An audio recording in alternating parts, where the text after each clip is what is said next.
No, los ponentes van de la segunda parte del acto. Él sube ahora a presentar. Vale, ¿quieres que le hagamos una a todos? Por favor, ¿podéis subir para hacernos una foto primero de grupo? Que es tan amable, Juan. Juanjo. Sí, John. Sí.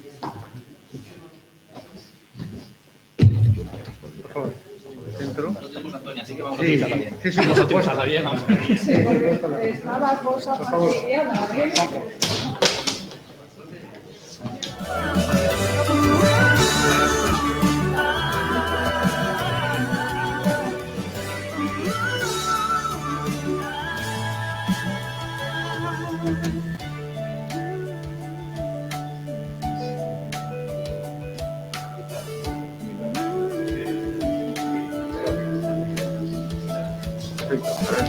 Estas fotos es que tienen que tener todas pie. Sí.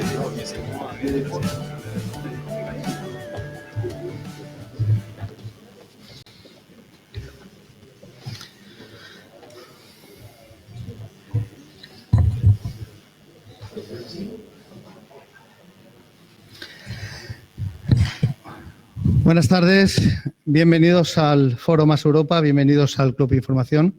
Por fin podemos retomar la actividad, por fin podemos contar hoy con Enrique Barón, expresidente del Parlamento Europeo, presidente de la Unión de Europeístas y Federalistas, que como saben teníamos previsto tener hace un par de meses, pero la pandemia esta que tanto nos está maltratando pues no lo permitió. Hoy por fin podemos tener ya a Enrique Barón, que será presentado por Alicia de Lara, la vicerrectora de la Universidad Miguel Hernández. Antes quiero comentarles, como siempre, que habrán visto que en sus butacas hay unas cartulinas. Pueden formular por escrito las preguntas que deseen para que el señor Barón pueda responderlas en la segunda parte del acto. Sin más, Alicia de Lara, vicerrectora de la Universidad Miguel Hernández, por favor.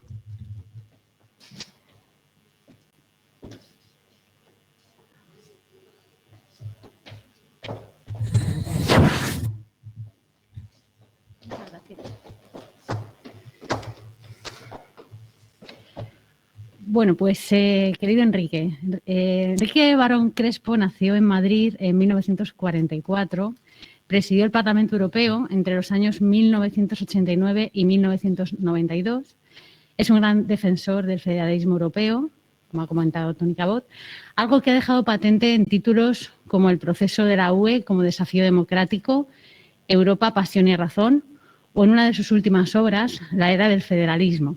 Estos son solo algunos de sus títulos, de más de una veintena de obras sobre temas relacionados con sus especialidades. Ha ganado el Premio Gaziel de Biografías y Memorias que conceden la Fundación Conde de Barcelona y la editorial RBA por su biografía Más Europa, que, según el jurado, constituye un magnífico ejercicio de análisis de historia política serio y riguroso. Ha recibido además la Gran Cruz de la Orden de Carlos III, la Gran Cruz de la Orden de Isabel la Católica, la Medalla de la Integración Europea, la Medalla de Oro al Mérito Turístico, y en el extranjero se le ha concedido la Medalla de Oro del Parlamento Europeo, la Orden del Fénix de Grecia, la Orden del Mérito del Gran Ducado de Luxemburgo o la Orden de Águila Azteca, entre otras distinciones. Se formó en España, Francia y Alemania. Es licenciado en Derecho por la Universidad Complutense de Madrid, en Administración de Empresas por ICADE y por la Escuela Superior de Ciencias Económicas y Empresariales de París, la ESSEC. Por lo tanto, estamos ante un múltiples veces premiado y reconocido político, profesor, economista, abogado y ensayista. Durante varios años ejerció como profesor de Estructura Económica y de Economía y ha colaborado con universidades como la Complutense, Castilla-La Mancha, ICADE, Sorbona, la ESSEC, Boston, Harvard, Verona o Bérgamo, entre otras. Ejerció de abogado en materia de derechos humanos ante la justicia de la dictadura franquista entre 1970 y 1977. Participó activamente en los movimientos sociales del mayo del 68. Perteneció a Convergencia Socialista de Madrid y fue uno de los líderes de la Federación de Partidos Socialistas al comienzo de la transición. Pasó al Partido Socialista Obrero Español tras la disolución de Convergencia Socialista en el 77 y ese año fue elegido diputado por Madrid, desempeñando el cargo de portavoz económico presupuestario del Grupo Socialista entre el 77 y el 82. Durante el primer gobierno de Felipe González fue designado ministro de Transporte, Turismo y Comunicaciones, cargo que ocupó desde 1982 a 1985, y durante su mandato puso en marcha los primeros programas de modernización de la red ferroviaria española. En 1986 fue elegido diputado del Parlamento Europeo, órgano en el que ha desempeñado las funciones de vicepresidente, presidente, como ya hemos indicado, presidente de la Comisión de Asuntos Exteriores, presidente del Grupo Socialista y presidente de la Comisión de Comercio Internacional desde 2004, la última hasta 2006. A día de hoy preside la fundación en España bajo el nombre del famoso violinista Yehudi Menuhin, cuyos cometidos prioritarios son la integración e inclusión social, educativa y cultural de niños y niñas desfavorecidos, tomando el arte como herramienta de cohesión social, y también preside la Fundación Europea para la Sociedad de la Información, un organismo declarado de utilidad pública para promover y apoyar el uso de las nuevas tecnologías. En intervenciones recientes y artículos de opinión, Barón destaca una cualidad específica de la situación política actual, el videofederalismo. Sobre este concepto, Enrique Barón dice que es la palabra que mejor describe el proceso que estamos viviendo en España y en Europa para dar respuesta a la pandemia del coronavirus. Barón opina que el virus ha actuado como un solidificador de una nueva realidad institucional. En este mismo artículo, Enrique Barón cita las palabras del político francés Jean Monnet: las personas solo toman grandes decisiones en momentos de crisis, cuando no hay más remedio. Y deja patente que para hacer frente a este problema global, que es la pandemia, los principios federales son la mejor herramienta para potenciar valores e intereses comunes. Sobre política, Europa y valores universales nos hablará hoy Enrique Barón Crespo, a quien agradezco su presencia y cedo la palabra muy gustosamente.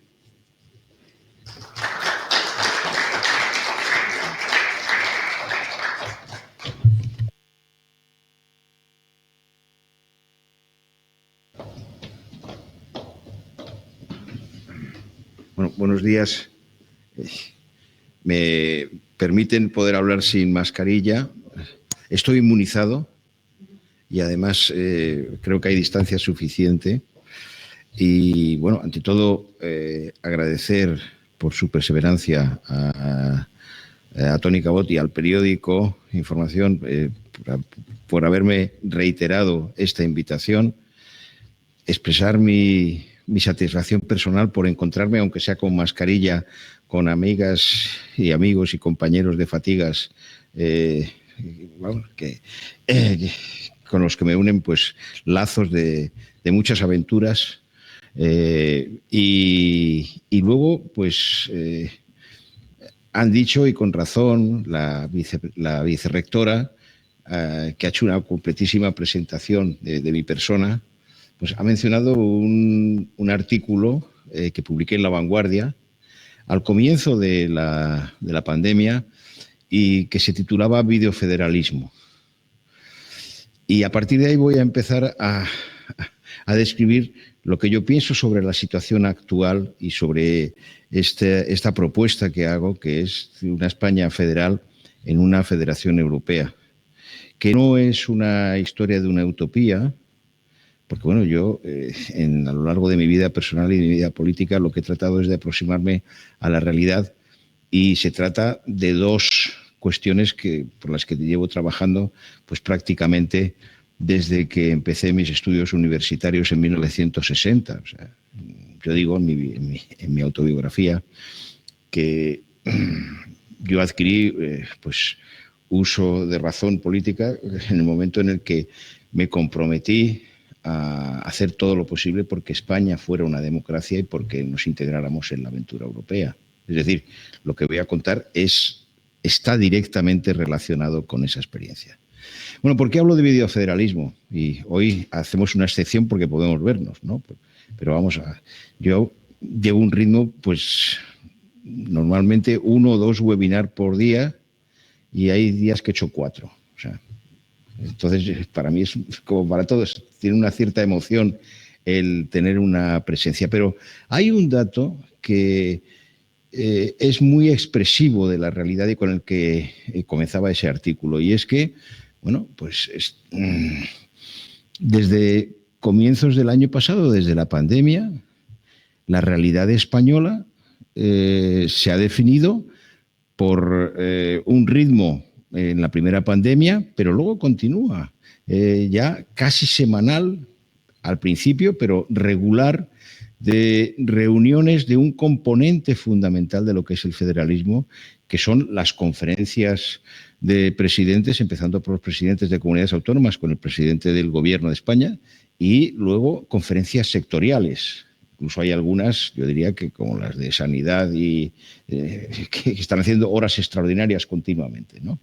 Bien, ese es un dato, porque, y lo digo como diputado constituyente que fui, no conseguimos, a la hora de esbozar algo que estaba esbozado en ese momento, que era el título octavo, no conseguimos coronar y acabar ese proceso. Es decir, no conseguimos ni un Senado autonómico, ni conseguimos un órgano, o crear o consolidar un órgano que es fundamental en los sistemas de vocación federativa, como son las presidencias, las reuniones de regulares de presidentes de comunidades autónomas, en Alemania de Länder con la canciller, en este caso, o en Estados Unidos las reuniones de gobernadores con el presidente de los Estados Unidos. Es decir, que eso forma parte del sistema. No lo conseguimos y hubo que esperar. Yo creo que el primero que las convocó fue el gobierno Zapatero, pero muy pocas ocasiones. Esto ya forma parte de nuestra vida política y yo me alegro de eso. Creo que es un proceso, que es un progreso muy importante. En segundo lugar, también desde el comienzo de la pandemia, las reuniones del Consejo Europeo, presenciales algunas y también telemáticas casi todas, se han hecho muy intensas, lo cual significa que en un momento en el que se planteaban algunas cuestiones existenciales en relación con el desarrollo de la Unión Europea, pues después de un momento de repliegue, de insolidaridad y de cierre sobre nosotros mismos, se ha dado una respuesta positiva y una respuesta, yo diría, valiente, que ha llevado está llevando a una transformación no solo en lo que respecta a la pandemia, sino también a un paso importante en la construcción europea. Y estas son las dos cosas de las que voy a hablar. Y además no son dos procesos paralelos. A mí me llamó mucho la atención que todavía, cuando se habla de nuestra realidad, la realidad española, esto no se articula o no se relaciona directamente con la europea como tal. Yo comparecí hace 2 semanas en la Comisión Mixta Congreso-Senado del Congreso de los Diputados, que es una comisión muy importante, que es la que va a ver todos los fondos que vienen. Vi cómo había cambiado el país, es decir, que esa comisión se reúne en un sitio en el que yo estuve cuando era Banco Exterior de España, en la carrera de San Jerónimo, con una sala de unas pinturas de Sert maravillosas. Bueno, pues lo que eran bancos que rodeaban al Congreso, en este momento son parte del Congreso de los Diputados. No es una expropiación como tal, pero vamos, creo que también es un progreso en nuestro sistema democrático. Y bueno, pues esto... Empezamos a hablar de las posibilidades de crear un grupo Spinelli en el Congreso de los Diputados y hablamos de los fondos. Y a mí me parece que esa es una cuestión que explica cuál es nuestra realidad. Pero no solo porque los fondos europeos vayan a venir, es que aproximadamente o se puede decir sin temor a duda, que más del 50% de las decisiones sobre legislación económica, financiera, laboral, de consumo, que conocen nuestras cámaras, es decir, que conocen las Cortes Generales y también, en muchos aspectos, los parlamentos autonómicos, están directamente relacionados con las decisiones que tomamos en Europa. Es decir, que no se trata de una especie de excursión que hace uno para ir a otro sitio para ver cómo se arreglan, sino que eso forma parte de nuestro sistema político institucional. Y yo creo que ese es uno de los elementos en los que es más importante el poder comprender qué es lo que estamos haciendo. Bueno, por lo tanto, no voy a hablar de posibles reformas solo que yo pueda desear personalmente, sino qué es lo que está ocurriendo y cómo estamos actuando en relación con nuestra sociedad y con nuestro sistema político, económico y cultural.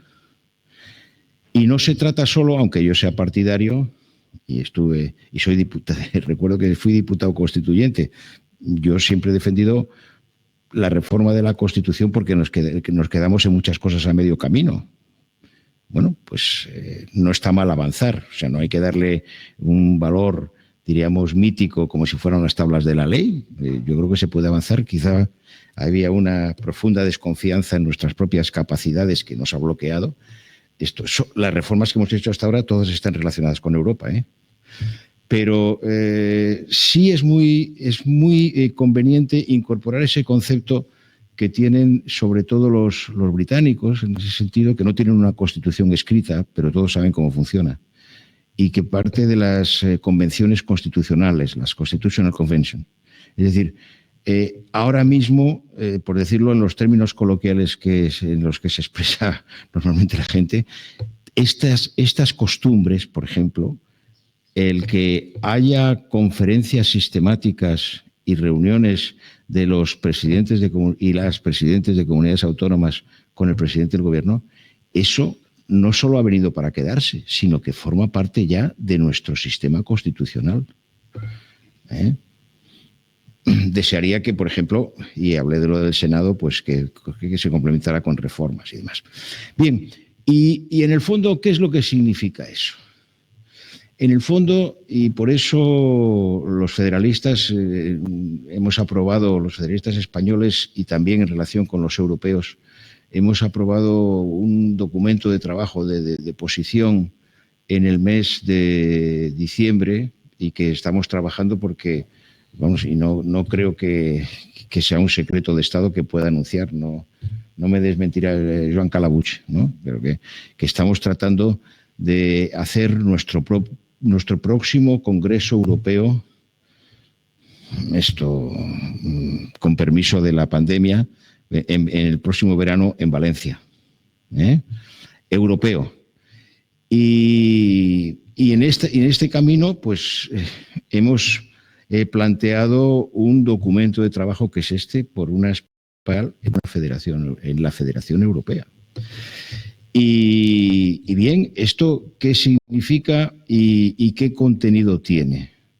Pues desde el punto de vista español, yo creo que es muy necesario el continuar por este camino,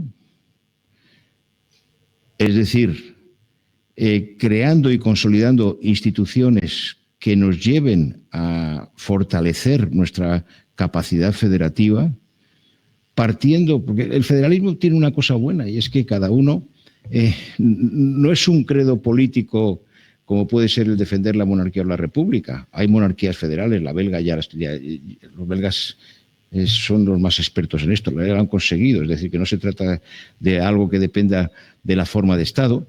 Esto son estados federales y hay una pregunta que se suele hacer en España que dicen, uy, ¿usted por qué?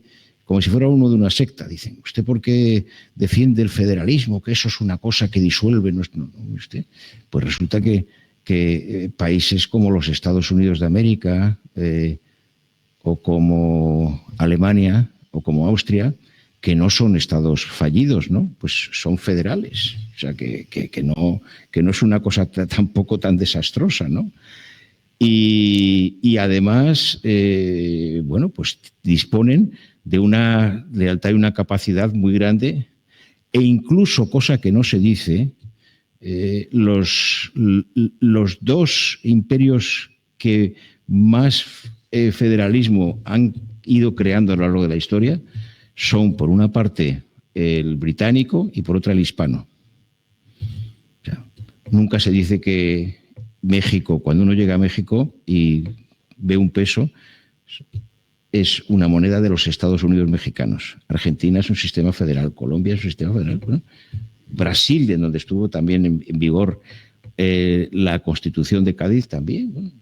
Y si entramos en el mundo sajón, desde luego en Gran Bretaña no les gusta hablar de federalismo, pero Estados Unidos, Australia, la India, Pakistán, Sudáfrica, todos son federales. Es decir, que es una forma, y lo he defendido en un ensayo que es la era del federalismo, es una forma que se adapta mucho más a lo que es la gobernanza compleja, pues, de sistemas que, además, como tiene que funcionar el mundo, que agrupan y son capaces de funcionar en la era de la globalización. Otra cosa es nuestra propia historia, nuestra propia idiosincrasia y también en la construcción histórica de España formas de tipo federativo desde la época del Renacimiento y de los Austrias, pues han sido mucho más han estado mucho más arraigadas en España que el centralismo. Y yo creo que en eso lo que hicimos en el proceso constituyente fue reencontrarnos con nosotros mismos y además crear un sistema, pues, que sigue teniendo, con sus problemas, pero sigue teniendo un apoyo muy mayoritario en la opinión pública y de adhesión, y que nos ha proporcionado, pues, la mejor parte de nuestra historia, sobre todo de nuestra historia reciente, en términos políticos, de libertad y en términos también económicos, hasta el punto de que, bueno, pues nos permitimos el lujo sistemáticamente, por parte de algunos, de denostarlo, que eso es una manifestación también de la aceptación de que el sistema es libre. Bien, entonces, ¿qué pasos se pueden dar en España para avanzar? No me voy a detener mucho en grandes reformas institucionales. Yo he aprendido, pues, a lo largo de mi vida política española y europea, a tratar de ser muy concreto en las cosas que planteo y no hablar de grandes revoluciones ni de grandes transformaciones y tal, ¿no? Sino de cosas concretas que se pueden hacer. Y, por ejemplo, un paso importante, pues, que ya he mencionado, es la reforma del Senado.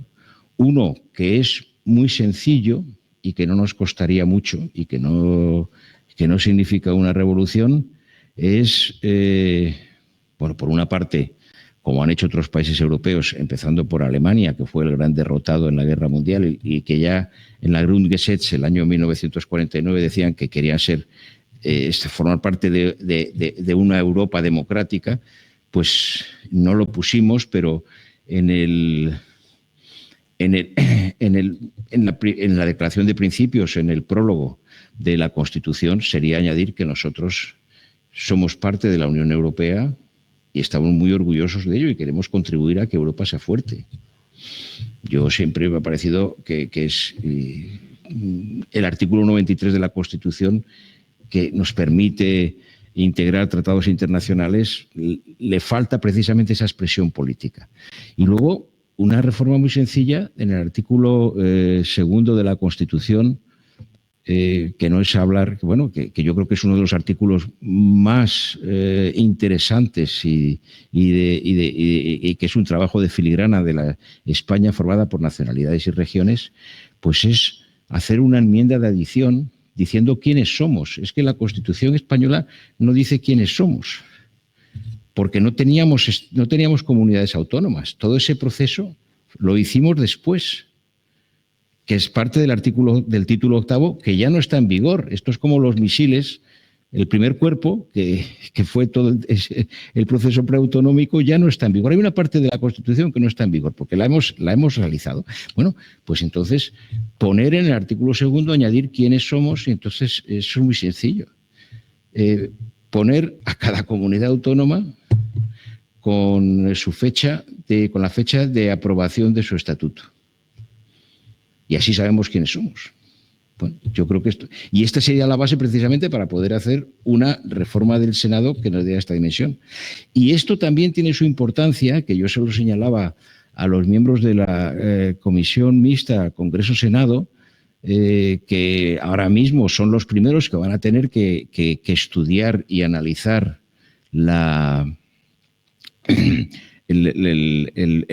los fondos de recuperación y de próxima generación, para la próxima generación de Next Generation, que puedan hacer un primer trabajo no solo de distribuirlos, sino también de examen parlamentario. Y yo le señalaba una cosa, y es que, la verdad es que cuando uno se encuentra con una comisión de tal responsabilidad en un Congreso que sigue teniendo una estructura y un Senado que sigue teniendo una estructura bastante decimonónica, yo no pido que formemos una agencia como un servicio como tiene el Congreso de los Estados Unidos o el Parlamento Europeo. El Congreso de los Estados Unidos tiene una oficina presupuestaria que tiene un órgano con un staff de más de 500 técnicos. El Parlamento Europeo, yo normalmente estas comisiones que he presidido, no digo la presidencia del Parlamento, yo contaba con equipos de economistas, de sociólogos, de técnicos, pues normalmente de entre 10 y 20 personas, ¿no? Una comisión de comercio internacional. Nosotros tenemos una comisión mixta en la que tenemos un letrado que es una persona admirable, pero vamos, no se le puede pedir que sea Aquiles, el de los pies alados. Es decir, que hace falta también que nos tomemos en serio a nosotros mismos. Por lo menos tener un equipo de asesoramiento que permita tomar decisiones a los cargos elegidos por el pueblo para poder avanzar. Porque claro, ahora empezamos ya la discusión, se dice, va a haber corrupción, va a haber no sé qué tal. Pues sí, lo que hay que ver es qué tipo de medidas tomamos primero para ser eficaces, es decir, en qué vamos a invertir. Ya no se trata como cuando entramos, yo estaba en el gobierno, como cuando entramos en la Comunidad Europea, en la entonces Comunidad Europea. ¿Cuál era la gran cuestión? Pues la gran cuestión era tener un comité de inversiones públicas que tuviera, decíamos entonces en el pipeline, ¿no? por parecer modernos, ¿no? Que tuviera los proyectos de desdoblamiento de carreteras, de modernización de ferrocarril, de aeropuertos, de depuración de aguas y tal. Es que ahora no se trata de eso. Ese trabajo hay que seguir haciéndolo, pero está hecho en un 80%. Ahora se trata de toda una reconversión industrial para hacer frente al cambio climático. Se trata de la digitalización de la economía, se trata de cuestiones que implican mucho más a la sociedad y eso también tenemos que tomarnos en serio y ser capaces de debatirlo y de tomarlo en serio conjuntamente. Y estamos ya en ese debate.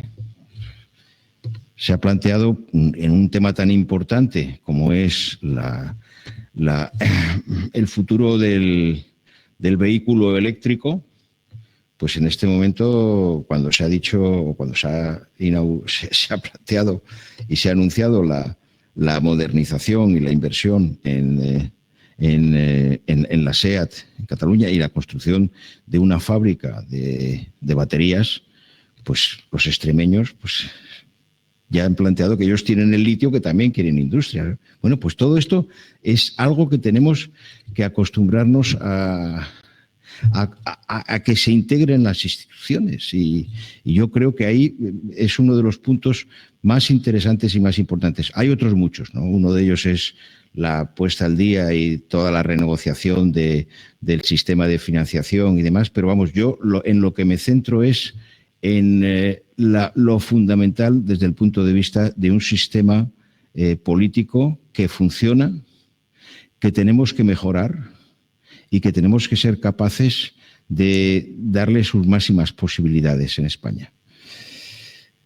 Y un punto más, ahora entro en la dimensión europea, pero tiene también relación. Normalmente, cuando en España debatimos estos temas, ahora mismo ya el debate es entre el Estado central el gobierno de España y algunas o varias y las comunidades autónomas.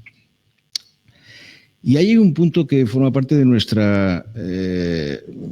nuestro bloque constitucional y que está explícito en el Tratado de Lisboa y que no se suele mencionar, aunque está implícito en nuestra Constitución, que es el principio de subsidiariedad. El principio de subsidiariedad es un principio fundamental, democrático y federalista, y además, pues no solamente de los federalistas, la doctrina social de la Iglesia también lo defiende, y que parte de que las decisiones políticas se deben de tomar de la manera más cercana y más inmediata posible a la ciudadanía. Esto rompe, incluso, bueno, yo vengo de un mundo que en la concepción era absolutamente diferente. El jefe tiene siempre razón, vertical, y lo que cabía era obedecer. Entonces, el principio de subsidiariedad tiene una enorme importancia en democracia porque lo que significa es que las decisiones se deben tomar de la manera más próxima. O sea, que partiendo de algo tan elemental como que la gente vive en su pueblo o en su ciudad, no vive en Europa ni en España, ni incluso en la Comunidad Valenciana cotidianamente, vive en su medio, ¿no? Entonces, lo que hay que hacer es ver cuáles son los diversos niveles y cómo se complementan. Esto ahora mismo es un poco el debate sobre la cogobernanza, pero no solamente entre el Estado y las comunidades autónomas, también con los ayuntamientos que son anteriores al Estado, el fenómeno municipal. Y bueno, y esto significa que y hay algunos que tienen un comportamiento como de ir a chivarse a Europa de lo malos que somos y tal, ¿no? O sea, ahí el artículo 4 y 5 del Tratado de Lisboa, que no se suelen mencionar, parten de la base de que nosotros, los europeos, respetamos la entidad y la constitución de nuestros Estados miembros y también su propia estructura. Es decir, que no se trata de que haya una especie como de control y de juicio sobre cómo funcionamos, sino que somos parte de un sistema en el que compartimos los principios, los valores y los objetivos y cada uno lo hace a partir de su propia entidad. Bien, esto lo digo porque a veces uno ve cosas sorprendentes en determinados planteamientos. Entonces, el principio de subsidiariedad y de proporcionalidad tiene una enorme importancia y eso también debe formar parte y debe de integrarse de una manera más clara, pero vamos, está implícito en la filosofía del Estado autonómico, claramente. Bueno, y ya para no alargarme demasiado, una reflexión sobre el momento europeo. Como he dicho, hay una diferencia fundamental entre lo que fue la reacción europea de la Unión Europea en la crisis que empezó con Lehman Brothers en Estados Unidos en 2007 y que luego llegó a Europa y nos planteó un tema que era un tema que éramos conscientes desde Maastricht. A mí me tocó la presidencia del Parlamento Europeo, pues más o menos desde la caída del muro hasta Maastricht. Y ahí pues dimos el salto de la Comunidad Europea a la Unión Europea y transformamos nuestro sistema político y su vocación.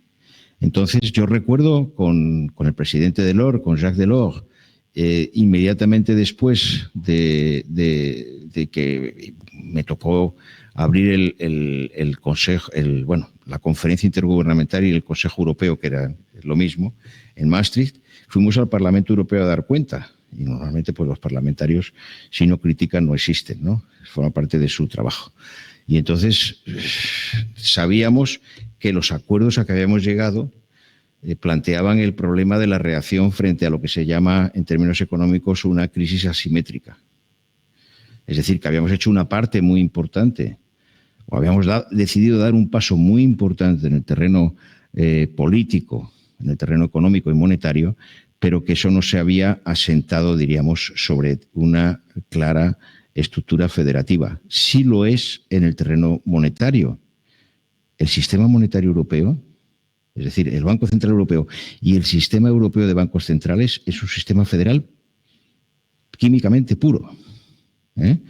Todos, desde el Bundesbank hasta el Banco Central de Malta, tienen el mismo voto.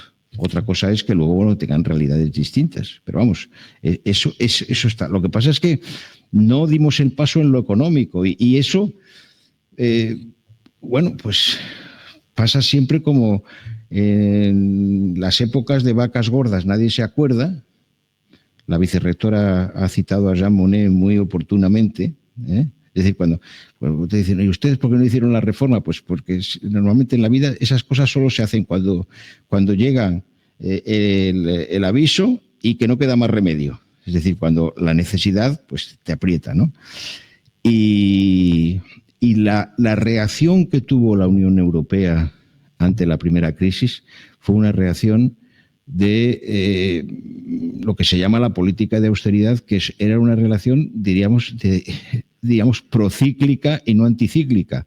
Y en economía se sabe, bueno, también en la sociedad, que cuando haces haces políticas procíclicas, es decir, no atacas, no haces frente, un poco por decirlo en términos de lucha contra la pandemia, no haces frente de una manera activa frente a la agresión y al contagio, bueno, pues lo que haces es agravar la situación. Y eso es lo que nos ocurrió, y además con un factor importante que fue la ruptura de un principio fundamental también federativo, que es el principio de solidaridad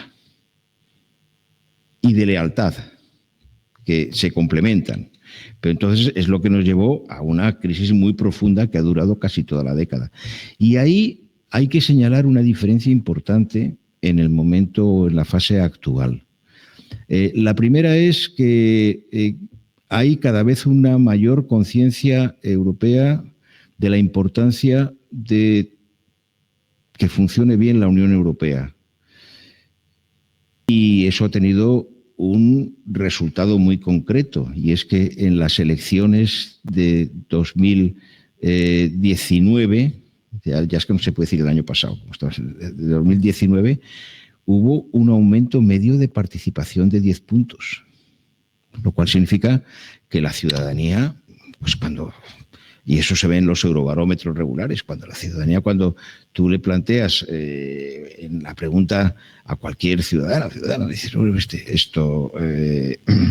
los temas, digamos, fundamentales económicos, sociales o ambientales y tal, ¿los resuelve cada uno en su casa o los tenemos que resolver juntos? Pues la gente va viendo muy claramente que eso tenemos que resolverlo cada vez juntos y que tenemos que defendernos, que somos en este momento los europeos de la Unión el 6 y pico % de la humanidad. Hace un siglo éramos el 25%. Seguimos siendo una de las grandes potencias económicas y comerciales, pero bueno, eso también no es que vayamos perdiendo terreno, en algunas cosas lo hemos perdido. Por ejemplo, hemos abandonado, y nos hemos dado cuenta con la pandemia, una parte importante de nuestra capacidad industrial en farmacia y en química. Bueno, pues eso tenemos que recuperar, pero en cualquier caso es absolutamente fundamental el tener esa conciencia común. Y en lo que se traduce es que, bueno, en todo el debate de investidura de la comisión actual, de la Comisión von der Leyen, primero hemos dado un paso muy importante, y es que tenemos una mujer presidenta de la comisión. Es decir, que ese que es un hecho histórico, ¿no? No era la candidata inicial, pero bueno, pues sí cabe defender el principio de democracia parlamentaria que se conoce con el nombre alemán del Spitzenkandidat, que es, bueno, pues sí al final ella fue investida en la primera ronda, el primer debate de investidura, en un parlamento en el que hay gente de 23 estados, de 10 grupos y de más de 200 partidos políticos. O sea que en eso, en España, con nuestros problemas, somos aprendices de la complejidad que tiene eso, ¿no? Pero, sobre todo, lo que sí es muy importante es que la presidenta fue elegida con 7 votos de diferencia, en donde estaban incluidos, por ejemplo, pues estos famosos del Fidesz de Orbán, ¿no? Cuando presentó el plan que había propuesto la Comisión de Recuperación y de Próxima Generación, y que decidió el Consejo Europeo de final de julio del año pasado, y que luego el Parlamento votó, ha tenido el 2/3 de los apoyos del Parlamento. Y eso significa que hemos reforzado nuestra capacidad de una manera muy importante. Y lo hemos hecho pues con pasos muy decisivos también desde el punto de vista federativo. Uno es que hemos duplicado el presupuesto europeo, que yo recuerdo que durante muchos años insistíamos en hacerlo. Nos planteamos el desarrollar recursos propios, que eso es fundamental en democracia, el que no debe haber contribución sin representación. Iniciamos un camino muy decisivo como es el de la mutualización de la deuda. Y luego hemos también fijado unos criterios muy claros para poder definir la senda de recuperación. Porque en este momento, bueno, hay un cambio muy importante en las instituciones europeas y en algunos gobiernos como el alemán, que decir, bueno, gasten y gasten lo que puedan, ¿no? Pero que eso es hacer políticas anticíclicas, es decir, que no nos agraven la situación, pero sobre todo es importante gastar, pero no hipotecar a nuestras próximas generaciones. Es decir, que hay que salir del paso, pero no hay que hacerlo de tal manera que solo añadamos a los jóvenes una deuda que no pueden pagar. Y entonces, eso es lo que lleva a que tengamos que seleccionar también los fondos de próxima generación, que es decir, bueno, para poder tener futuro, nosotros tenemos que estar en cabeza, en vanguardia, en cuestiones tan fundamentales como son la lucha contra el cambio climático, como es la digitalización y como es esto también el desarrollar y el seguir desarrollando nuestras capacidades de investigación y creación. Y luego hay una última cosa, y con ello concluyo, y es que se ha llegado a un acuerdo hace una semana, bajo presidencia portuguesa, por fin, de la convocatoria de la Conferencia sobre el Futuro de Europa, que, en cierto modo, inicia ya el trabajo para la próxima etapa. Yo, como he vivido varias de estas conferencias, la primera que fue inesperada, que fue la de la caída del muro, la que nos condujo a Maastricht, y luego he seguido pues todas básicamente hasta el Tratado de Lisboa. Yo creo que hay una diferencia fundamental en este momento, y es que la agenda de las grandes decisiones ya se ha tomado, y lo que tenemos que ver es cómo fortalecemos con capacidad y también decisión nuestra capacidad para fortalecer una Unión Europea que sea democrática, que sea participativa, y en la que España, y eso forma parte de nuestra vocación muy clara, España es un país en eso profundamente proeuropeísta y forma parte también de nuestro credo básico democrático, y en la que España tenga un papel decisivo, bueno, que cumplir y que seguir jugando. Muchas gracias por su atención.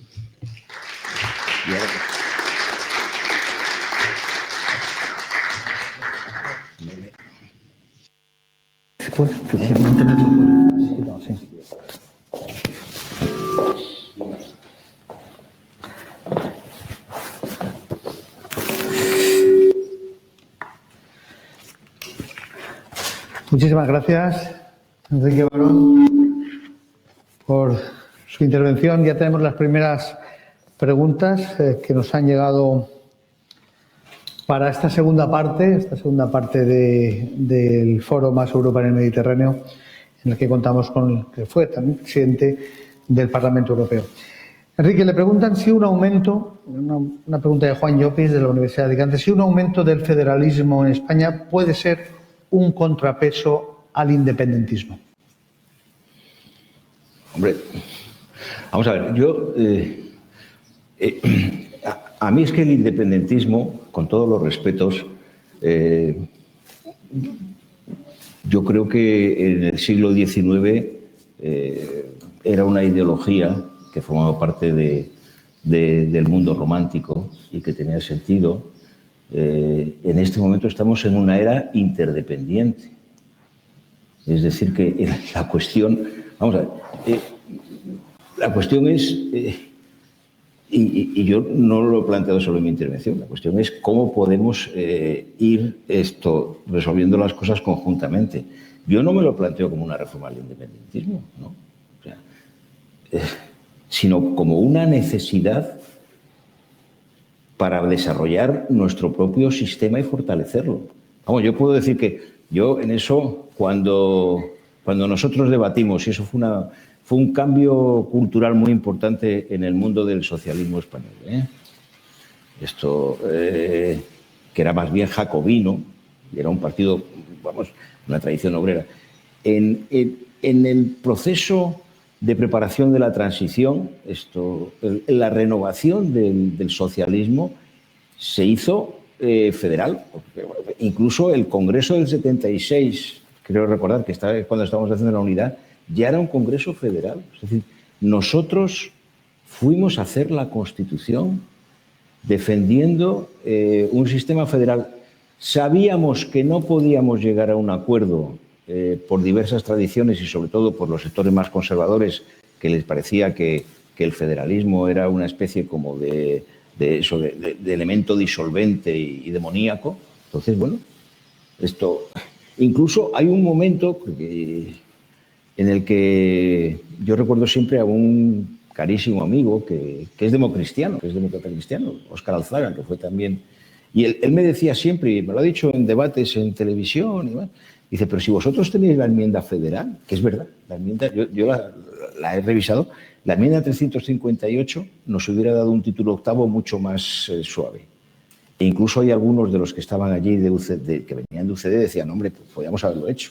Pero no porque fuéramos más listos, sino porque estas cosas cuando se estudian, por ejemplo, uno pues las estudia cogiendo la Constitución estadounidense, la alemana, la suiza, no sé qué, la italiana, y entonces tratas de adaptarla a tu realidad. Por lo tanto, un independentista y sobre todo, si tiene esa mentalidad a veces entre cantonalista y Reino Unido y tal, no va a cambiar de opinión, pero yo no es una respuesta, es una respuesta para nosotros.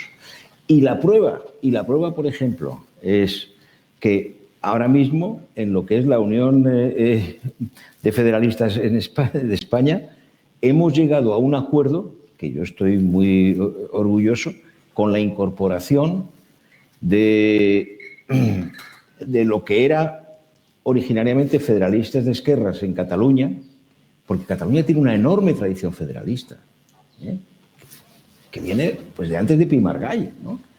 Bueno,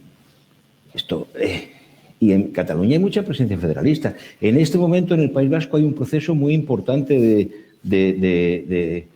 diríamos, de fortalecimiento de unidad aquí en la Comunidad Valenciana. Bueno, pues pero no solamente de que la gente se apunte, es que cuando uno va a ver a los profesores, que son los que saben de esto, los profesores de Derecho Administrativo, profesores de Derecho Constitucional, también en economistas, ¿sí? Bueno, pues al final te acaban diciendo, oiga, esto tenemos que hacer algo de tipo federal. A mí es lo que me preocupa. Los independentistas, pues, que se vayan dando cuenta de en qué mundo viven. No es mi problema. Juana Serna me pregunta, hoy un alto representante, dice, del empresariado de la Comunidad Valenciana ha puesto las relaciones de la ciencia, la política y el empresariado en la misma línea de actuaciones coordinadas. Madrid no está en esa línea como el resto de España. Y eso, según Juana, es negativo para la buena marcha del país. Un adecuado federalismo europeo y español sería importante para resolver estas y otras situaciones.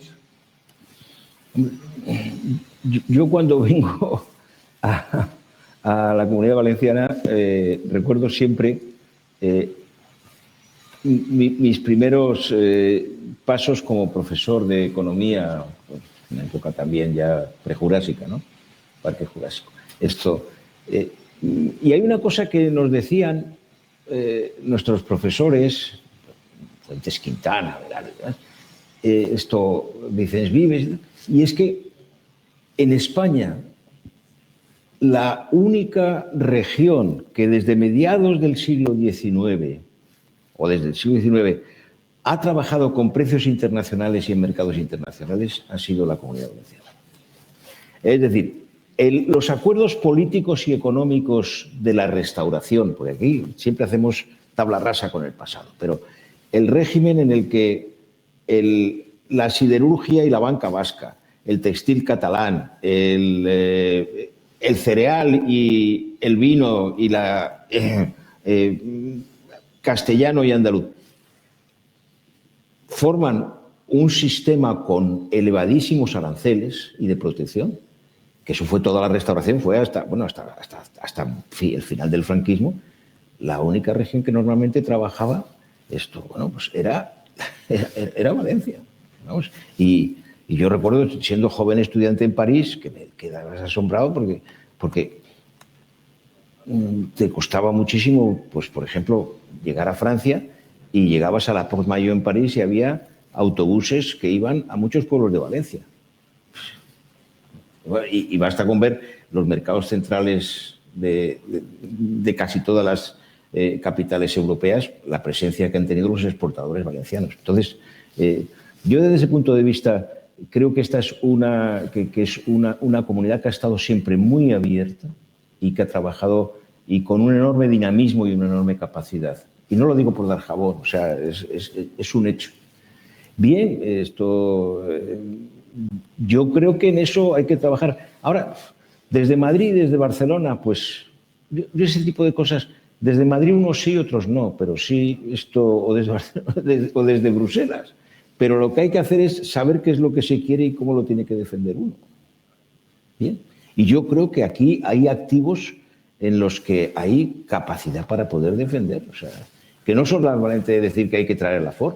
Yo, una cosa que no sabía, y es, por ejemplo, en producción de locomotoras en este momento, pues la Comunidad Valenciana es muy importante. No digo ya en todo lo que es exportación de frutas, verduras, hortalizas y demás, ¿no?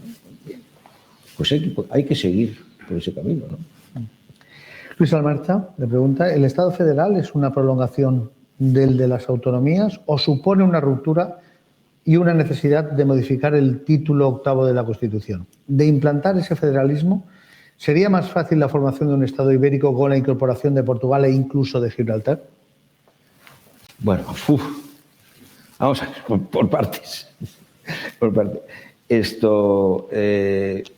Yo he dicho y sostengo que el Estado autonómico, y no solamente es una postura de partido, que creo que, por ejemplo, en la sensibilidad democristiana, que forma parte de lo que fue UCD, forma parte, e incluso me parece que lo aceptan en el PP, pero vamos, esto yo no me meto en las casas de los demás.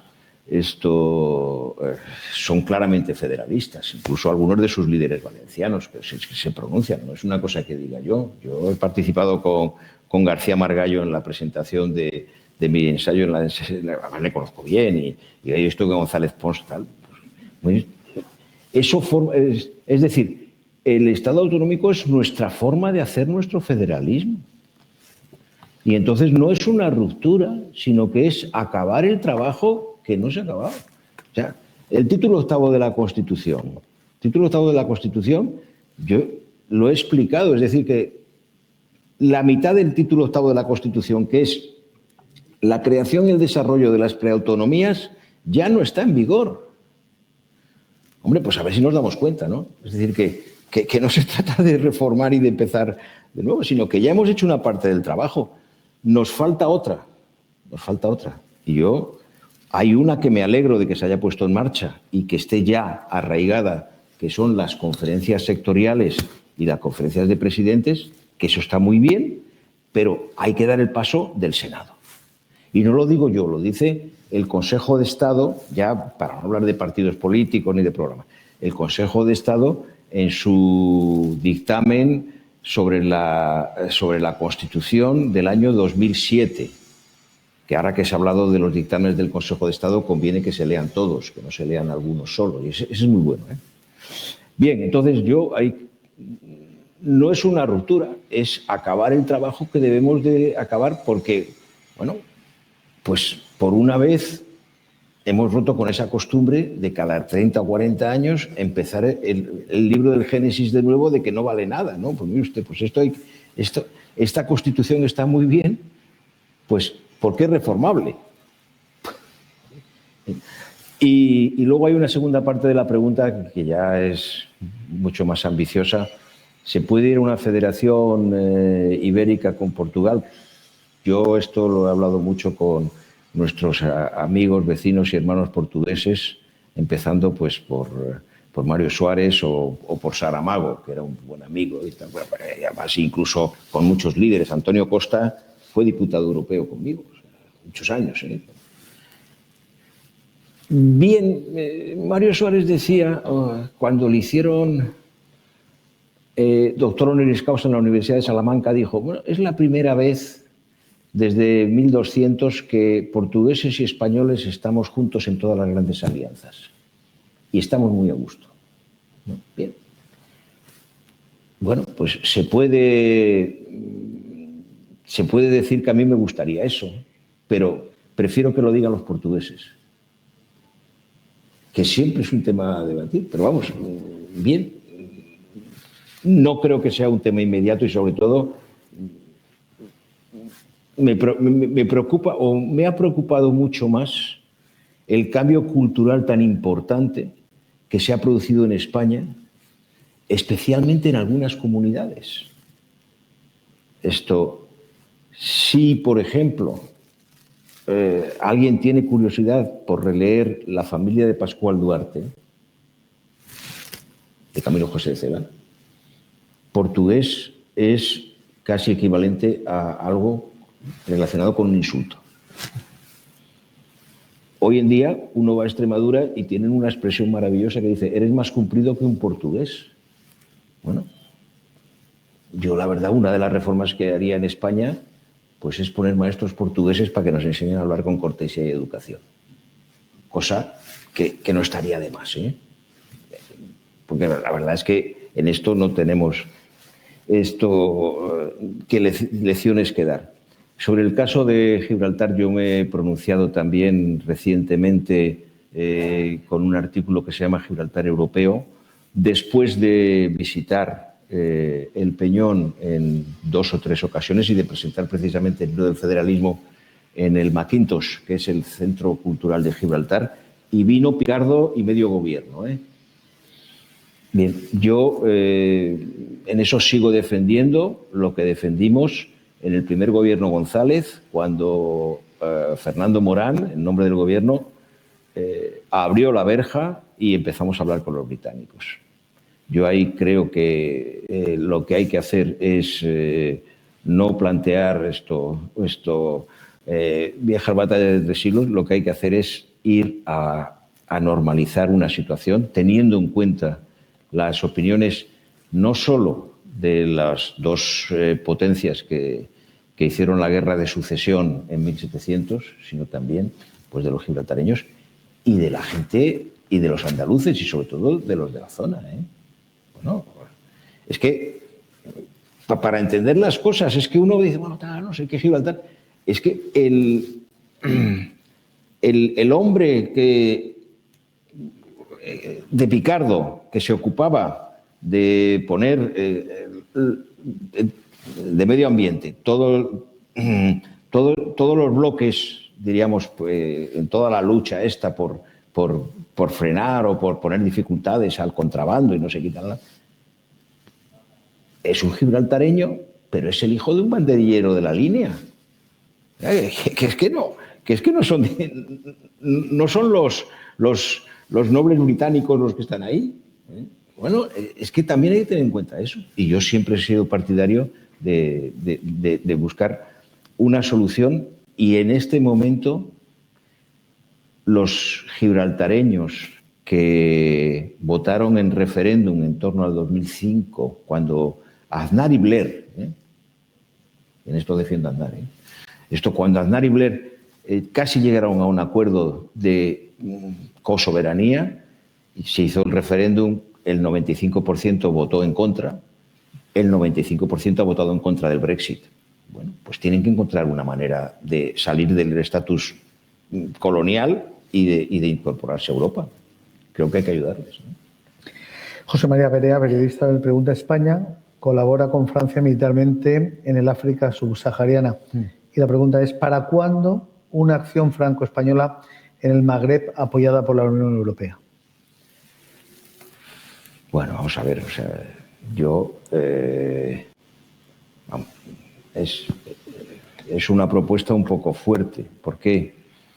Porque los países del Magreb son países que han conocido el colonialismo francés y español.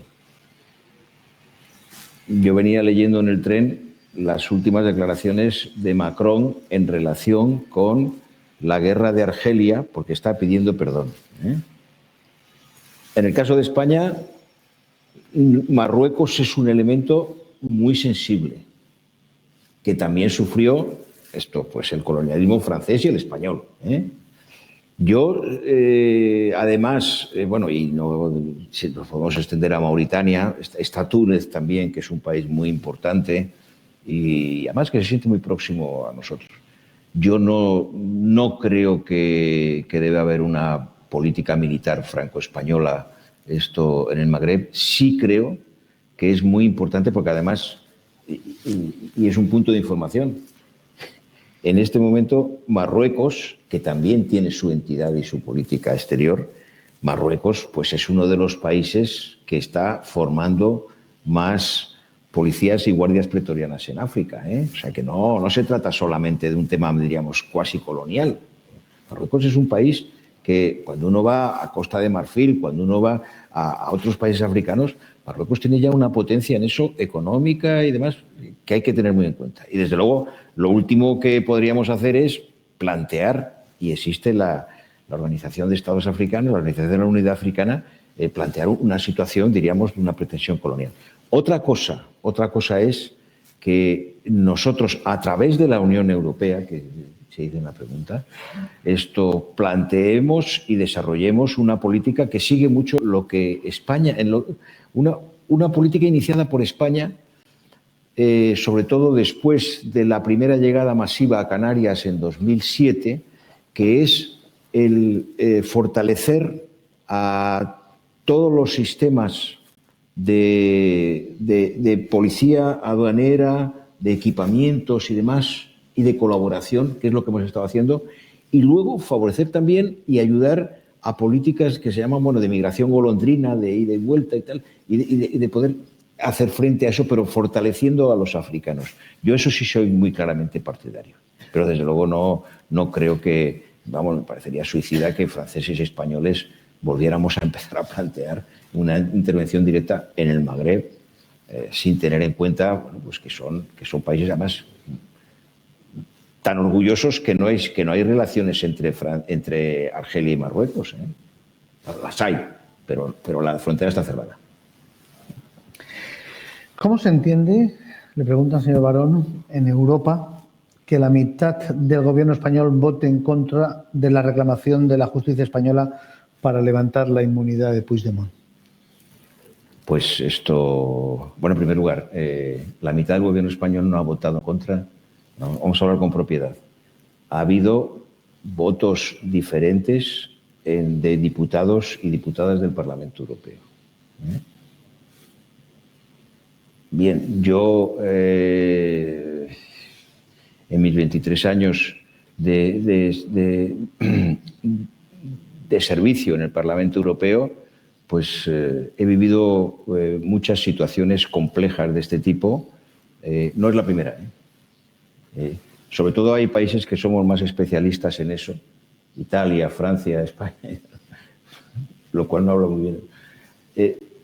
Pero yo creo que, desde luego, es una cosa que no me agrada. pero no es una decisión del gobierno. Es algo que el gobierno tendrán que debatir los socios del gobierno, pero es una decisión que se ha tomado en Europa por parlamentarios europeos y cada uno es responsable de su voto. Y además es curioso porque el voto fue el voto azul, es decir, es un voto de cada diputado y diputada y si lo anuncia, si lo explica bien, si no, es un voto secreto. O sea, vamos a situar la cuestión en sus términos, ¿no? Dicho esto, yo creo que nos pasamos manifiestamente también por nuestros problemas históricos en la consideración de la inmunidad parlamentaria. Yo creo que la inmunidad parlamentaria tiene un sentido muy claro, histórico, que es un representante del pueblo que no le corten la cabeza por protestar contra el poder y por manifestarse. Otra cosa es, pues, hombre, hay que explicarle a unos europeos que el vicepresidente de un gobierno, por sus decisiones, ha aceptado ser procesado de ir a la cárcel y el presidente del gobierno está en el Parlamento Europeo y no ha hecho frente a la justicia española. Eso también hay que explicarlo, ¿no? Bueno, no le digo lo que dicen, por ejemplo, algunos políticos o intelectuales portugueses sobre las personas que actúan así. Bien. ¿Le gusta la llegada de Mario Draghi al gobierno italiano? Sí, yo vamos a ver. Yo con Mario Draghi tengo una vieja relación porque Mario Draghi era director general del Tesoro de la República Italiana en la época de Maastricht. Normalmente un director general del Tesoro vale 2 ministros sectoriales, por lo menos. O sea, es un señor que manda mucho. Y Mario Draghi, la última vez que le vi en el 20 aniversario del euro, en enero del año pasado, pues estuvimos hablando en el Parlamento Europeo y yo a Mario Draghi le tengo una gran consideración. No solo porque le conozco de toda esa época de los de Maastricht, pues también tenemos una cierta solidaridad, ¿no? Pero, hombre, un señor, un responsable financiero italiano que ha triunfado en Alemania, que lo ha hecho con dignidad y con seriedad y que además nos salvó en 2012 con la famosa frase de whatever it takes. Y tuvo el valor de hacerlo. A mí me merece un gran respeto. Y yo, pues, una persona como Draghi, me parece que es una persona responsable en una situación de excepción. Yo le he seguido en sus declaraciones, una de los comentarios que he hecho antes. Él, en una asamblea el verano pasado de jóvenes, una asamblea italiana, de estas que hacen de movimientos católicos y tal, ya dijo más o menos lo que yo he dicho sobre los fondos de recuperación. También lo dice mucha gente, Alfredo Pastor, otros y tal, ¿no? O sea, que es, que esto tiene que ir no solamente para salir del paso, que tiene que... Pues Mario Draghi, desde luego, cuenta con mi respeto y mi afecto. Hombre, lo que pasa es que me admira la capacidad italiana de ser capaces, haciendo elecciones todo el tiempo, de tener primeros ministros que no son los elegidos por las urnas. Pero ahí los italianos son, diríamos, tienen un refinamiento político, esto admirable. Me pregunta también sobre vacunación. Dice que todos estamos de acuerdo en que la vacunación y la producción en las vacunas debería ser más rápida en Europa. ¿Usted sabe cómo? Yo lo que sé es que Europa, vamos a ver, Europa en primer lugar ha invertido en que haya vacunas en torno a 3.000 millones de euros, que no se dice nunca. Es que no es que estemos esperando, es que nosotros somos uno de los grandes inversores en que haya vacunas, que no son estadounidenses solamente. O sea, los que han empezado a crear las vacunas son un matrimonio turco asentado en Alemania y que esto luego la Pfizer, que es la Pfizer, que es, no sé si saben, que también conviene que la gente lo sepa, la Pfizer es una de las empresas alemanas de los Concern que formó parte de las indemnizaciones de guerra y, lógicamente, los Estados Unidos se llevaron eso. O sea que, bueno, pero vamos, es una gran empresa americana en este momento. Pero vamos, son esta pareja de turcos y una húngara que también emigrados. Es decir, que no se trata de que nosotros no hayamos hecho nada. Hemos invertido en torno a 3.000 millones de euros. Por parte no de la Comisión Europea, por parte de la Unión Europea, ¿no? Porque la Comisión es un órgano, no es un sujeto distinto, ¿no? Ahora llega Janssen, que Johnson & Johnson, yo estuve en Janssen, me invitaron en los años 90, la Janssen, que es una empresa belga, flamenca, absolutamente creativa en el terreno de todo lo que era la lucha, en todos los temas de vacunación y demás, y microbiológica, que la compró la Johnson & Johnson, pero la Johnson & Johnson pues produce detergentes, jabones y tal, pero es Janssen quien lo está haciendo, ¿no? Entonces, no es que nosotros estemos comprando, es que estamos trabajando. Y luego, hombre, pues la verdad es que yo soy partidario de que haya el mayor número de vacunas, pero que no tienen que venir de fuera. Ahora mismo, por ejemplo, pues puede haber vacunas también de origen español este año, ¿eh? El grupo del Consejo Superior de Investigaciones Científicas, dirigido por el doctor Denjuanes, también. O sea que nosotros también somos. Lo que pasa es que cuando se fija un objetivo de ese tipo, pues entras a poner a prueba la capacidad también de innovación y la capacidad tecnológica de hacer un producto nuevo con esa rapidez. Bueno, ¿qué hubiera pasado si no hubiéramos invertido lo que hemos invertido y no tuviéramos una presidenta que además es médica, es doctora? Bueno, pues sabe también cómo trabajar sabe cómo trabajan las grandes multinacionales de la farmacia. Pues claro, no se puede tampoco decir, oiga, es que los contratos en eso hay que cumplirlos y hay que tener. Bueno, pues, ¿qué hubiera pasado? Pues lo que vivimos en la primera pandemia, pues que esto hubiera sido un mercado negro y un absoluto desastre. Hay que seguir y perseverar, y yo creo que, por ejemplo, el aviso que mandó el primer ministro Draghi el otro día a Australia forma parte de las armas europeas. Es decir, oiga, aquí que no nos tomen el pelo, vamos aquí a defendernos. Y eso es lo que tenemos que seguir haciendo. Y continuar con un proceso pues, que tiene que ser lo más abierto y democrático posible. Dicho de paso, a mí me han recomendado que no me vacune, porque estoy inmunizado. Entonces, eso puede también tener sus consecuencias. Le preguntan también, señor Barón, si usted ve al país preparado para ejecutar los 140.000 millones de euros que le corresponden de Nueva Generación Unión Europea. Yo creo que tiene que asumir esa responsabilidad, y si nos dedicáramos más a ver cómo trabajamos conjuntamente que a ver cómo nos peleamos, pues mejor nos iría, ¿no? Entonces yo sí creo que es uno de esos factores en los que hay que hacer un esfuerzo muy grande de participación. A mí, por ejemplo, me llama mucho la atención esto que... Y vuelvo a mi experiencia, a mi humilde experiencia en el Congreso de los Diputados hace 20 días. Hombre, yo lo que no me atrevo a pedir a aquellas parlamentarias y parlamentarios que estaban allí con ganas y tal, es que tengan que decidir sobre 140.000 millones, diríamos, más o menos darle el paso o darles el visto bueno sin tener una capacidad.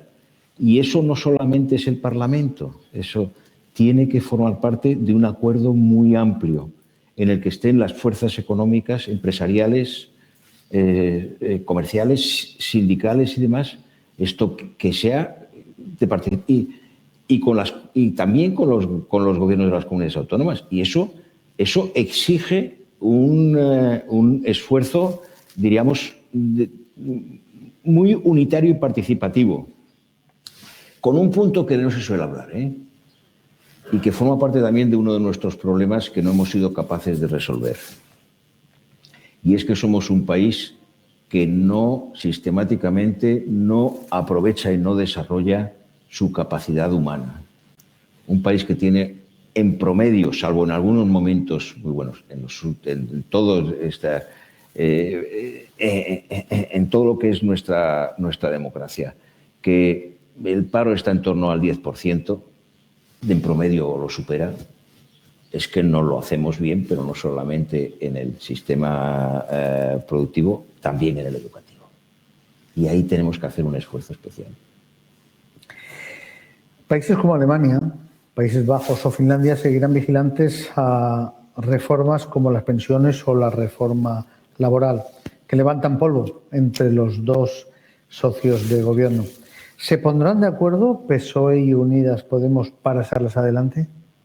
No, vamos a ver, o sea, en primer lugar, yo disiento de esa historia de que países que nos vigilan y tal. No. Aquí somos todos socios. Y la Comisión, dentro de sus obligaciones, le dice a Alemania que por qué tiene sistemáticamente un exceso de exportación que también es una manera de hacer dumping. Eso, o sea, no es que nos tengan a los españoles aquí diciendo, no, mire usted, unos países no se vigilan a otros. Hay unas instituciones europeas que valoran y dan consejos, pero que no mandan, bueno, en primer lugar. Y luego, que no somos de peor condición que los demás. Es que vivimos con una especie de complejo de ¿por qué? ¿Qué nos dicen? Y tal. No, mire usted, no. Nosotros somos como los demás. Afortunadamente, Afortunadamente. Yo incluso, una de las cosas buenas que cuando me eligieron presidente del Parlamento Europeo es que perdí ese tipo de complejos. Incluso un famoso personaje me dijo una vez, oye, ¿tú has mandado a alemanes? Y le dije, sí, y los he echado de la sala. Dijo, oye, daría un brazo por eso. Bueno, pero ¿por qué tenemos que tener ese complejo? ¿No? Entonces, todos los países pasan exámenes, porque somos los socios de la Unión Europea y del euro, que es nuestra moneda en común, que es nuestra moneda, que la tenemos que defender juntos. Y luego, vamos a ver, esto, yo es que me llama la atención esta historia de decir, en la reforma de las pensiones, es que la tenemos que hacer nosotros.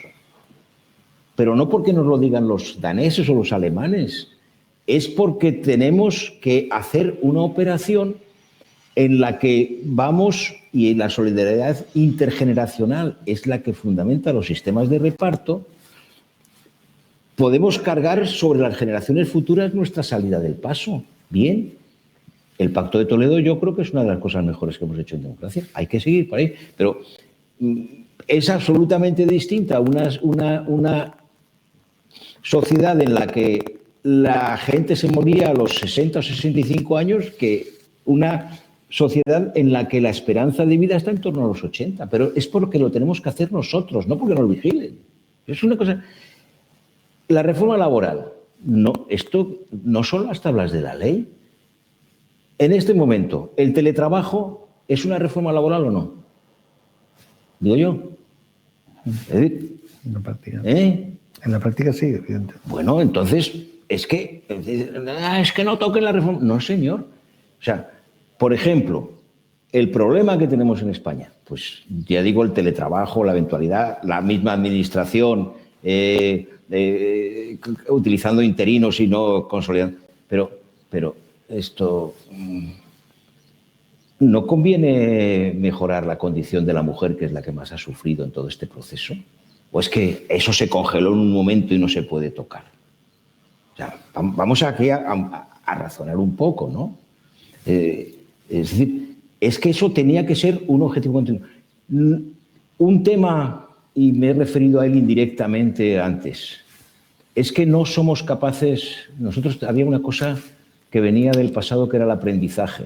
Ahora es el sistema dual de formación alemana. Bueno, cuando nosotros tenemos ese desequilibrio en todo el tema de la formación profesional y también de la especialización, pues sí conviene que lo miremos, pero no porque nos lo digan desde fuera. Hay que agradecer que también que te lo señalen, pero no que no es una condición, no somos de peor condición. Nosotros tenemos que tener la confianza en nosotros mismos y el deseo de mejorar a partir de resolver nuestros problemas. ¿Qué expectativas espera de la nueva etapa de la relación con Estados Unidos, con Joe Biden, después de unos años tan turbulentos con Trump en la relación con la Unión Europea? Bueno, hombre, la verdad es que uno respira, ¿no? Yo ahí a veces he comentado que la diferencia entre Nerón y Trump es que Nerón sabía tocar el arpa, ¿no? En fin, esto... Yo creo que el presidente Trump y la presidenta... No quiero trivializar. La presidencia Trump es un fenómeno que ya se planteaba en la presidencia Obama y es el final de una fase histórica en la que los Estados Unidos, que son el gran creador del orden internacional de la posguerra y además con una posición hegemónica en lo económico y comercial, pues dejan de serlo, pero no solo por la Unión Europea. Nosotros hasta Maastricht pues éramos una comunidad con un mercado interior que estábamos haciendo y hemos sido capaces de hacer paz, pero todo lo que era nuestra protección, nuestra seguridad y tal, venía de los Estados Unidos, ¿no? El euro cambia mucho eso. Y sobre todo, cuando cae el muro, China es el 2% del PIB mundial. Fíjate, ahora, ¿qué diferencia hay? Entonces, Trump no es una especie de diablo. Trump expresa un problema profundo, diríamos, de un gran país, de una gran democracia, en la que se encuentra pues, con que las normas han cambiado. Entonces, yo la verdad es que cuando veo no solamente la victoria de Biden, muy traumática, porque ha sido combatida hasta el final, y yo la verdad es que el otro día vi a la presidenta Nancy Pelosi, a la speaker de la Cámara, diciendo que puede haber un segundo asalto, al Congreso. Yo viví el 23F y cuando salimos sabíamos que funcionaba la Guardia Civil y la Policía Nacional y no iba a haber un segundo asalto. Bueno, bien, esta es una diferencia, ¿no? Pero cuando veo que en este momento hay una afirmación sobre el multilateralismo, hay una renovación y mandando a John Kerry, que es el secretario de Estado, en el tema del cambio climático, también en el tema de la OTAN, en donde se ha planteado la pregunta de África, ¿no? Nosotros tenemos también que ser activos y no solamente disfrutar del dividendo de lo que hacen los Estados Unidos, bien. Pero yo creo que con la administración Biden se puede tratar y sobre todo hay que defender el orden multilateral que hemos creado, que es el orden de las Naciones Unidas. Y recuerdo una cosa, que no es un tema baladí, es que por fin lo pusimos en el Tratado de Lisboa, que es lo que recuperamos de la Constitución Europea. Ahí tenemos una obligación, los europeos, de defender el sistema de las Naciones Unidas. Y ahí nos encontramos, por ejemplo, con la administración Biden. Entramos en la recta final, últimos 5 minutos. Señor Barón, ¿se equivocó Borrell viajando a Moscú? ¿Se equivocó Borrell? Borrell. ¿Pero por qué? Vamos a ver, yo es una de esas cosas. En primer lugar, nosotros tenemos muchos temas que tratar con Rusia. Y luego, no es una visita de cortesía. Es que los rusos han demostrado, pues, su capacidad, fíjese, el caso, no el caso Navalny, los que vienen antes, o sea, tienen una manera también de concebir las relaciones de poder y tal. Pero es que Rusia no ha ocultado, en este momento, Rusia es un país a que activamente está interviniendo en la política europea, financiando grupos de extrema derecha, interviniendo activamente no solo en las elecciones de Estados Unidos, en el juego político francés, en España también. O sea, no se crea que en Cataluña no es un tema local. O sea, incluso alguno de los financiadores del independentismo dijo que había que mandar una especie como de legión extranjera rusa. O sea que, bueno, yo creo que Borrell cumplió con su deber. Lo que me extraña, a mí lo que me llama la atención es que haya diputados europeos que critiquen a Borrell por hacer lo que tenía que hacer y por cumplir con su deber.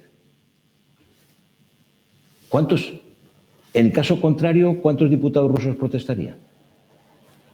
Es que me llama, es una, bueno, fíjese, el jefe de la oposición que consiguió más o menos a Alemania salvarle la vida, pues ha vuelto y la metió en la cárcel. Pues con los rusos en eso ni un paso para atrás. Y además son un socio necesario, pero desde luego ellos no ocultan, y esto es un tema que hay que subrayarlo, no ocultan, como no lo ocultaba Trump de una manera grosera, que lo que no les gusta es la Unión Europea. Y eso no le gusta a Putin, no le gusta a Erdogan, no le gustaba a Trump, pues razón de más para fortalecernos. Los únicos que son más prudentes a la hora de comportarse son la China popular. Que además, dentro de que no estamos de acuerdo, y por ejemplo, una visitante muy frecuente a China popular, pues es la canciller Merkel, porque para los alemanes es, bueno, para Europa, pero para Alemania, por su industria de exportación, es absolutamente fundamental.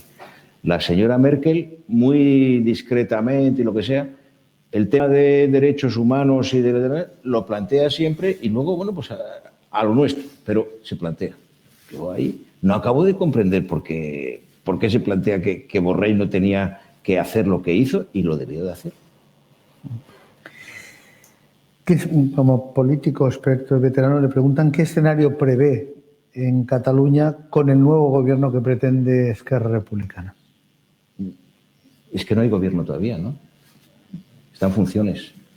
Pues yo opinaré cuando lo hagan. Yo tengo mucho interés en saberlo. Yo lo que sí creo es que hay una de las normas, diríamos, de precaución y de sentido común, es que persistir en el error no ayuda a resolver los problemas.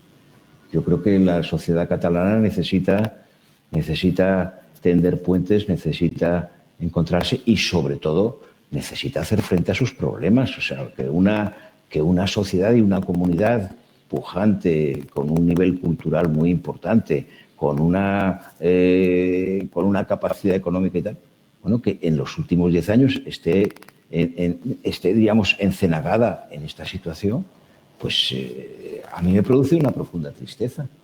Y yo creo que hay que ayudar, pero vamos, hay que ayudar al que quiere dejar que le ayuden, ¿no? Dos últimas preguntas, señor Barón. ¿Cree que el proyecto europeísta se ha revalorizado en esta etapa justamente cuando se ha consumado el Brexit? Bueno, yo el Brexit lo he calificado de un delirio, es el delirio, diríamos, imperial del país que ganó la guerra mundial y perdió el imperio al mismo tiempo. Y en este momento, pues nosotros no hemos querido el Brexit, y hablo no en términos de partido político ni incluso como español. La Unión Europea lo ha dicho claramente, no queríamos el Brexit. Yo pienso que los británicos no se marcharán nunca, porque han estado siempre, son europeos y han estado presentes en la vida política europea desde siempre. y además los necesitamos en muchas cosas.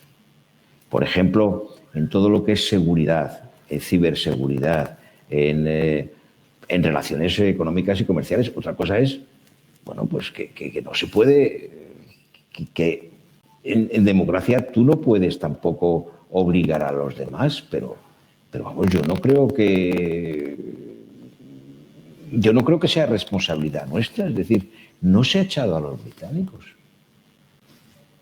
Han tomado esta decisión que además quiero recordar que cuando se firma el Tratado de Maastricht había una obligación de Gran Bretaña de hacer un referéndum sobre la moneda, que es lo que llevó a la crisis en Madrid del año 1989, en el Consejo Europeo entre la señora Thatcher y Geoffrey Howe, que incluso la señora Thatcher se encerró en el Ritz para no escucharle, y luego dimitió él 3 meses después sobre la moneda.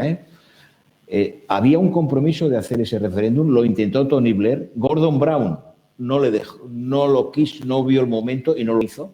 Y luego Cameron, para resolver un problema, diríamos, de los conservadores británicos, plantea ese referéndum que esperaba ganar, pero claro, es que esto de jugar a la ruleta rusa tiene muchos problemas. Te puede tocar la bala. Entonces, el artículo 50 del Tratado de Lisboa, cuya lectura recomiendo, que lo redactó en la época de la Constitución Sir John Kerr, que era el secretario de la Convención que hizo el Tratado Constitucional, lo escribió en el latín del siglo XXI, que es el inglés, ¿no? Yo recomiendo la lectura de ese artículo 50 porque dice que un país puede plantear la salida, puede parar la salida, y tiene un apartado quinto que dice y puede volver a pedir la entrada. No lo excluya.